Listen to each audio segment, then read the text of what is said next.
தூத்துக்குடி மாவட்டம் அத்திமரப்பட்டி கிராமம் மற்றும் அதனை சுற்றியுள்ள பகுதிகளில் மழை வெள்ளத்தால் 2000 ஏக்கருக்கும் மேல் பயிரிடப்பட்ட வாழை மரங்களும் நெற்பயிர்களும் கடுமையாக பாதிக்கப்பட்டுள்ளன. விவரங்களோடு இணைகிறார் செய்தியாளர் விஜயகாந்த். வணக்கம் விஜயகாந்த். பெருவெள்ளத்தில் தூத்துக்குடி மாவட்டம் புரட்டி போடப்பட்ட நிலையில் தற்போது அத்திமரப்பட்டு கிராமம் விவசாயிகள் வைக்கக்கூடிய கோரிக்கை என்னவாக உள்ளது?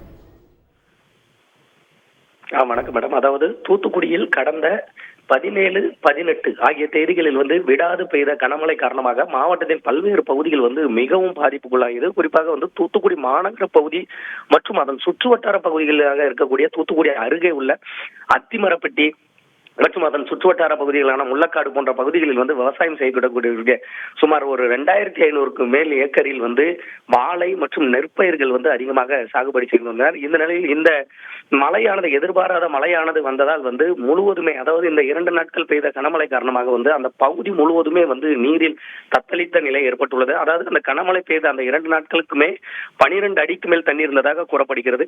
மேலும் தற்போது படிப்படியாக அந்த தண்ணீரானது வடிந்து இருக்கக்கூடிய நிலையில் தற்போது வரை அந்த இடத்தில் 4 அடி தண்ணீர் வரை இருக்கின்றது. இதனால் அந்த பகுதியில் விவசாயம் செய்யப்பட்டுள்ள சுமார் 2500 ஏக்கருக்கு மேல் அந்த வாழை நெற்பயிர்கள் விவசாயம் செய்யப்பட்டுள்ள பகுதி அனைத்துமே நீரில் மூழ்கியே கிடைக்கிறது. மேலும் நெற்பயிர்கள் அனைத்துமே அழுகிய நிலையில் காணப்படுகிறது.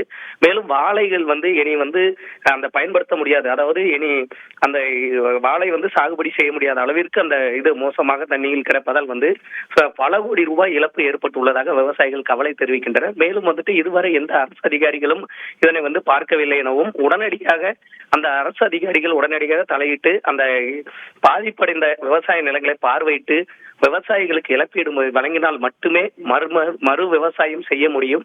இல்லை என்றால் விவசாயம் இதற்கு பிறகு பண்ண முடியாது என்ற சூழ்நிலைதான் உள்ளதாக அவர்கள் கூறுகின்றனர். உங்கள் விவரங்களுக்கு நன்றி விஜயகாந்த். செய்திகளை உடனுக்குடன் தெரிந்து கொள்ள உடனே சப்ஸ்கிரைப் பண்ணுங்க.